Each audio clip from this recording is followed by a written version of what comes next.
The drill bit wasn't budging, pulling, pushing, heaving, but all failed. Others would be called to assist. Eventually the drill bit came out.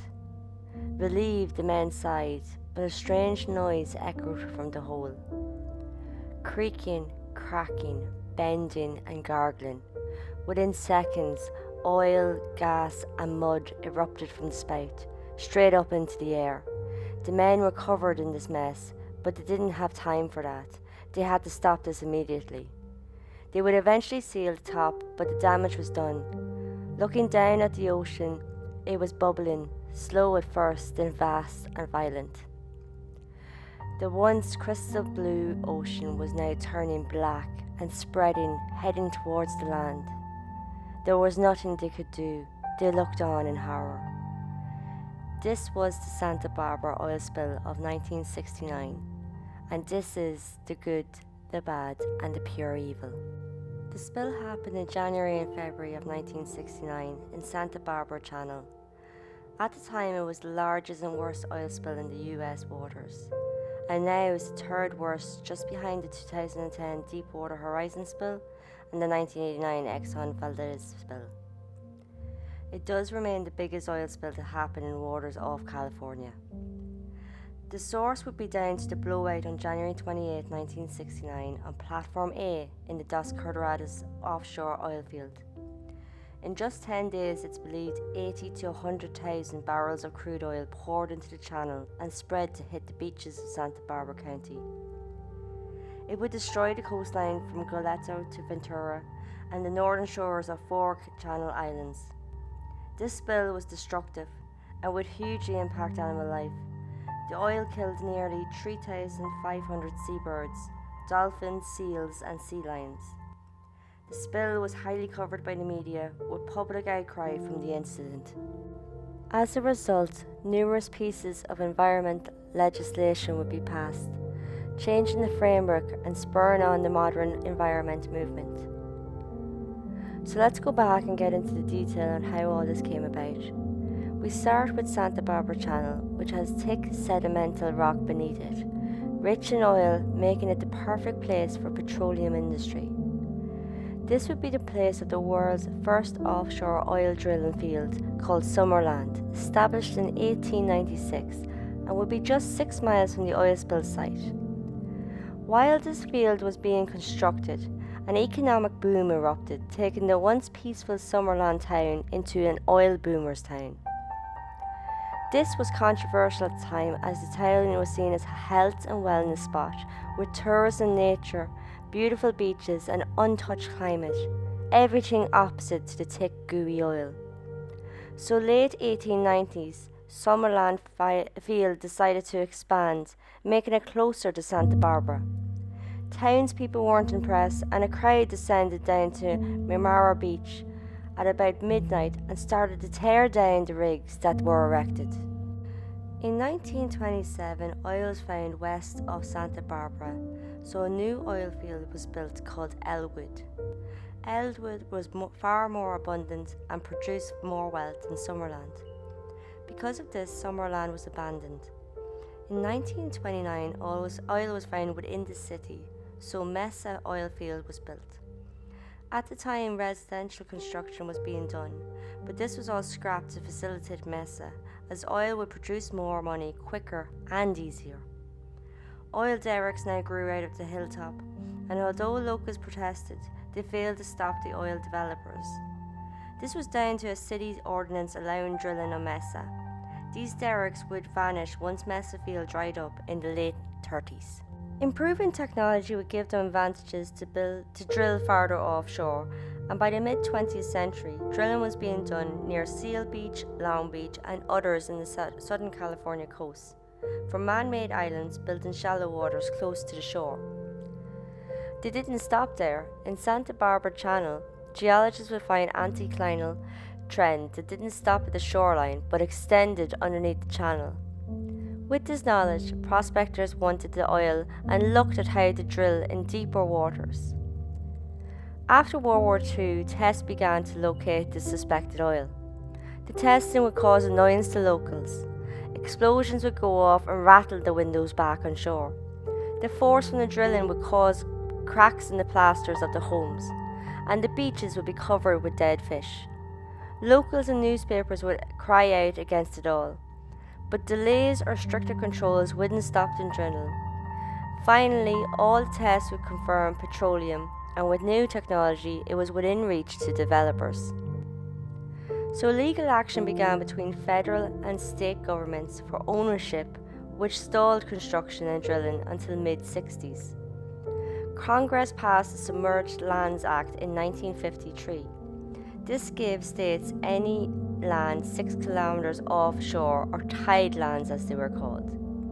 It would be 2 more years to iron out details, finally agreeing that Santa Barbara would have a no-drilling zone of 16 miles long and 3 miles wide in the channel. Now, several major oil fields were found within state waters, but rather than legally argue, the states decided to lease these out, beginning in 1957. The first offshore oil platform was Hazel. It was erected in 1957. Then Hilda was erected in 1960. Both tapped into the Summerland oil field. Now, Platform Holly was in the offshore portion of Elwood oil field and was emplaced in 1965. Next was leases in federal waters. The technology enhanced and surveys revealed oil was probably in the area, so the federal government leased tide lines 3 miles outside the channel. This was in wake of a 1965 Supreme Court decision, settling claims on submerged lands of 3 miles outside the limit, giving them to the federal governments. December 15, 1966, the first lease sale happened.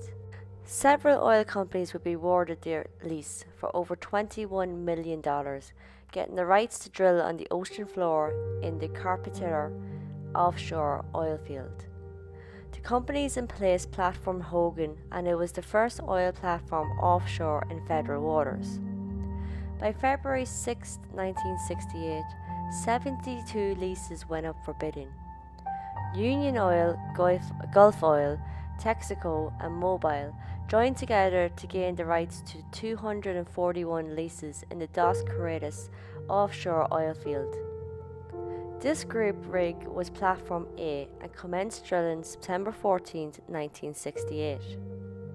From 1966 to 1968, people were growing concerned and were getting annoyed towards the oil industry, even though the oil companies reassured and repeatedly reassured it was being done safely. But June 7, 1968, 2,000 gallons of crude oil spilled into the sea from Platform Hogan, squashing these reassurances. So in November, a referendum was locally held and was successful in preventing construction of an onshore oil facility. So Platform A was situated in 188 feet of water and just under 6 miles from the shoreline of Summerland. It had 57 slots for wells, and it allowed them to drill straight into the oil reservoir at different angles. When the spill happened, it was one of 12 platforms that were in the water and was one of 2 operated by Union Oil. On the new platform, they were working on a 5th oil well for drilling. January 28, 1969, the workers were drilling the 5th well that morning. It took them 14 days, but they finally met the desired depth of 3,479 feet. Now, only the top 239 feet was fitted with a steel conductor casing. The rest was to be fitted the same once the drill bit was out. But within minutes of removing the drill bit, oil, gas and mud erupted from the air, covering the men on the rig. They attempted many times to screw a blowout preventer onto the pipe, but the pressure, which was over 1,000 pounds per square inch, was too much to handle. The workers were ordered to evacuate, all but those working on plugging the spout. Finally, as a Hail Mary, they dropped the drill pipe into the hole. They then crushed the top from the sides with a pair of what were called blind rams. Basically steel blocks that are slammed together with force strong enough to stop anything escaping the well. 13 minutes from eruption to the blind rams working, that's how long it took to regain control which was quick to be fair. But as the workers sighed relief, they, along with those in the boats, noticed the ocean violently bubbling into the surface. Plugging the top appeared to have stopped the blowout, but what it actually did was force the pressure down, tearing and erupting the ocean floor. Better regulations required a well to be built with 300 feet of conductor casing, as well as a secondary inner steel tube called surface casing of 870 feet. This was to protect both casings and prevent blowouts of high pressure gas at the side of the well bores. But well A21, or the fifth well on platform A, had no casing below 238 feet, so couldn't stop the strong pressure of gas once the top was plugged. Then the gas and oil would leave the well bore ripping through the soft sandstone floor of the Santa Barbara Channel, exploding huge amounts of oil and gas straight up into the waters. The once blue ocean was slowly turning a thick black colour. This sludge began to appear just 14 minutes after the blowout, and it would spread for the next 24 hours. The largest was a boil up just 800 feet east of the platform. A smaller one was found 300 feet west, and several smaller ones were found in and around the platform. The following week, more effort was made to plug the well with drilling mud, but the boil up still went on. It was later found by investigators that oil and gas was still coming out through 5 rips in the ocean floor. The announcement of a maybe disaster wasn't made until 3 hours after the blowout. This was made by Don Craigs of Union Oil to George Brown of the US Coast Guard. Craig said to Brown that there was a blowout, but no oil got out. He denied any help offered, and he stated the situation was under complete control. The real disaster didn't come to light until the next morning, when a Coast Guard helicopter would take Brown and a state fish and game warden out over the platform, where the seriousness of the situation was evident. By 8 a.m, 75 square miles would be covered by oil. A lone worker from the drill rig phoned a newspaper, the Santa Barbara News Press, to tell them about the blowout. The story was now out, and Union Oil Vice President John Fraser would immediately try to damage control, assuring the spill was small and they were controlling the well, reporting only 5,000 gallons a day leaking. But later it would be found that it was 210,000 gallons a day in the first couple of days. So a couple of days before the blowout, on January 25th, there was a bad storm that caused flooding. Local streams ran into the ocean, along with strong storm winds that actually pushed the oil away from the shore, giving the hope Santa Barbara beaches would be spared. But on February 4th, another storm hit, this time in the opposite direction, sending the oil back and hitting the beaches of southern Santa Barbara County and northwestern Ventura County. Booms were erected around the harbour and beaches, but the storm was too much. The oil was at 8 inches deep at the boom by late afternoon on the 4th. By the evening, the booms had gave in, and by the morning, the harbour and 800 dock boats were blackened with fresh oil. There was a huge risk of explosions, so people were evacuated. Both the oil contractors and coast guards began to clean up the mess. February 5th, residents woke that morning to the horrific smell of crude oil. The once sandy beaches were now black, and birds lay dead or dying. Residents would remark how the crashing wave sounds were now muted by the thick oil. All they could do was look on in horror. Once the media got wind of the story, it was major headlines in all the newspapers. It also received wide notice on the radio and TV. February 5th, a Senate subcommittee interviewed local officials and President of Union Oil to hear the latest. At this meeting, there was also 3 TV networks and 50 reporters, which was the largest media turnout to a subcommittee meeting since a discussion about the Vietnam War. So local officials argued conflict of interest regarding the federal government and making money. The Union Oil president defended and deflected that it's not a disaster as no loss of human life had occurred. The biggest topic was offshore drilling, which had stopped on February 3rd as a direct request by the Secretary of the Interior. He ordered the halt to be complete a re-evaluation and reassessment of the situation. When it resumed, they had enough of a break for a private meeting between oil companies and the Department of Interior officials.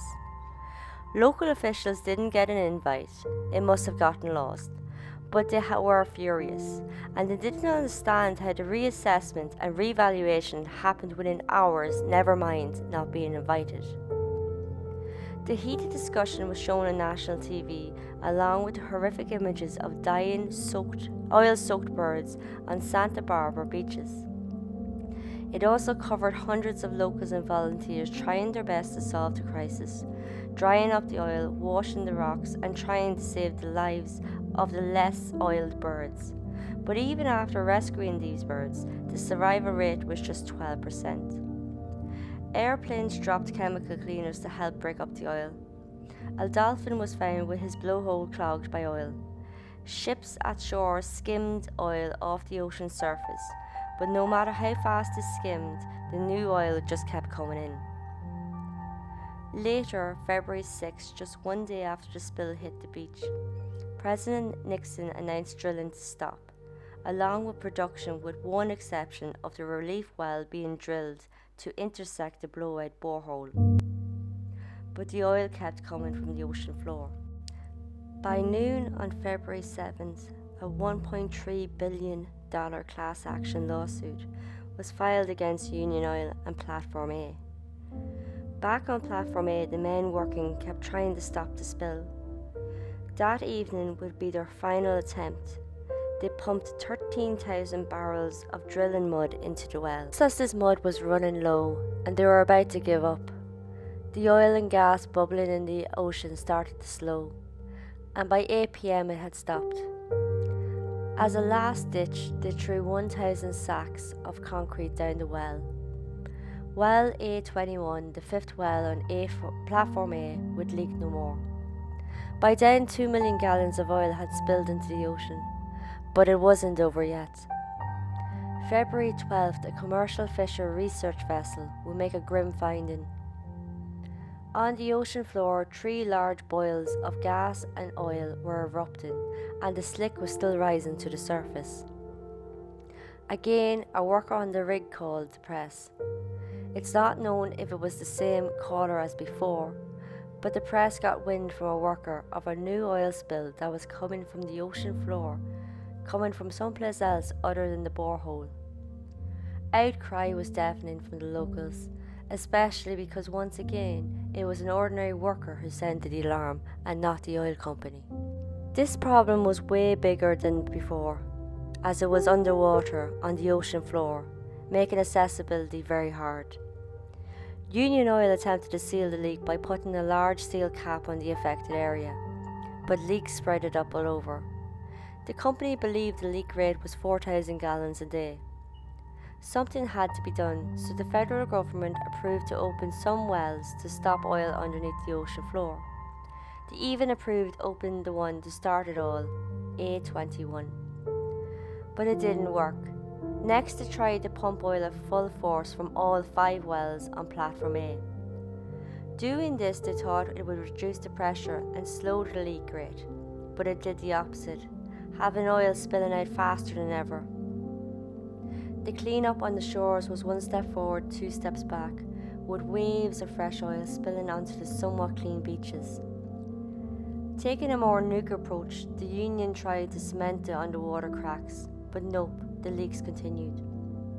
By month's end, it had slowed to 30 barrels a day, dipping to 5 to 10 barrels a day by June 1969. However, it would stay leaking until into 1970. December 15th to 20th, 1969, one last spill would happen at Platform A, from a pipeline break spilling 400 barrels of oil. From the first spill, it took 45 days to clean most beaches, but oil would continue to come ashore. By June 1st, most beaches could open to the public, but it wasn't until August 15th that the more rocky areas were cleaned. Oil though continued, and by August 26th, the harbour had to close once again, as it was back covered in oil. Those cleaning would go out on boats and use straw to gather the oil, just as they did 6 months before. So when a horrible tragic event happens, the president dons a visit, and on March 21st, President Nixon landed in Santa Barbara to see the spill and the cleanup. While there, he took a helicopter out to see the channel, Platform A, the polluted and half-clean beaches. Coming back on land, he spoke to residents, promising them the moon and the stars would improve in how environmental problems are handled. He advised a halt to all offshore drilling and told reporters the Department of Interior would expand the buffer zone in the channel an extra 34,000 acres, and where the previous buffer was is now zoned for ecological preserve. But by April 1st, the Day of Fools, ironically, the ban was lifted. Drilling began on 5 leases in the channel with apparently stricter oversight. This though really pissed off the locals. To add insult to injury, August 15th, the Department of Interior gave the go-ahead for Sun Oil to build Platform Hill House, which was beside Platform A. Those building the new platform would be harassed by protesters from start to finish, from the shipyard down the coast and then at the channel. A fish-in would be staged with boats and helicopters swarming the platform, claiming to be fishing, and wouldn't leave until the Supreme Court dealt with the appeals against the platform. While protesting, constructions continued. An accident would happen when a crane lifting the platform off a barge accidentally dropped the platform, ending legs up in the water, just missing the protesters. While it floated upside down, annoying the residents who were sick of oil company accidents, the Supreme Court denied the appeal and let Sun Oil go ahead. November 26, the platform was finally installed correctly. The last platform built of the 4 in Dos Corridas field was in 1977. The environmental effects of the spill happened straight away and were horrific. Birds found dead totaled 3,686, but the number is thought to be far, far higher. Sea lions and elephant seals were found dead, but the exact number isn't known. The fish population appeared unaffected, but data did show that in 1969 there was a drop in their numbers. Barnacles were massively killed off up to 90% from the spill. Long-term effects were small. A study funded by Western Oil and Gas Association gives several reasons why this was what happened. This suggests that the creatures may have had a high tolerance to oil, because oil would have constantly naturally dripped into the water. Although small, it would have helped build up a tolerance. Then they pointed out that there was oil-eating bacteria in the ocean. Next was the spill happened around 2 storms, making the oil break up and spread quicker. The crude oil there was heavier than normal, so it would sink rather than sit on top, so the fish were exposed for shorter times. Now, at first, sea mammals were claimed not to be affected, but this was found not true by Life magazine, who sent reporters and photographers to San Miguel Islands, west from the channel. They found over 100 dead animals covered with oil on the beaches. The economy was also affected by the spill. Commercial fishing was stopped in the area and tourism all took a nosedive. Property damage was huge, especially thanks to the storm lifting the oil higher than normal tide level. Lawsuits were filed against Union Oil for damages. Within 5 years there were settlements.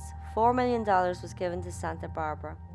Hotel owners, homes and shops got $6.5 million and commercial fishers got $1.3 million.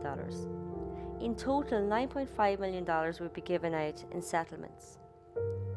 So Santa Barbara spill wasn't the only spill event, but it was the most dramatic and would have several key events that would lead to regulatory and legislation being constructed.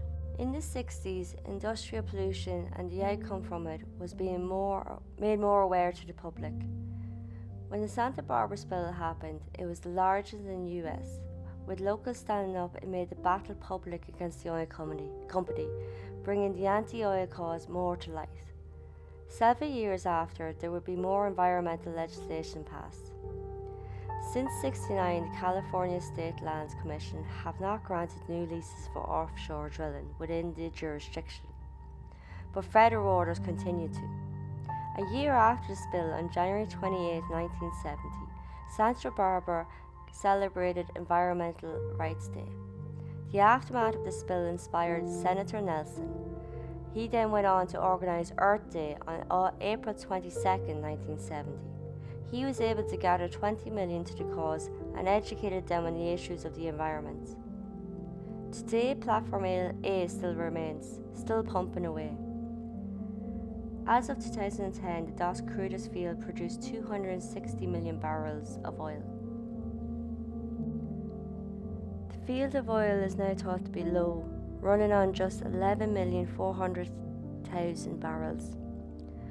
Although technology and regulation of the oil industry has hugely improved since the spill, there still would be many more and even worse of oil spills, such as 2010 BP Deepwater Horizon oil spill, which I will cover later on.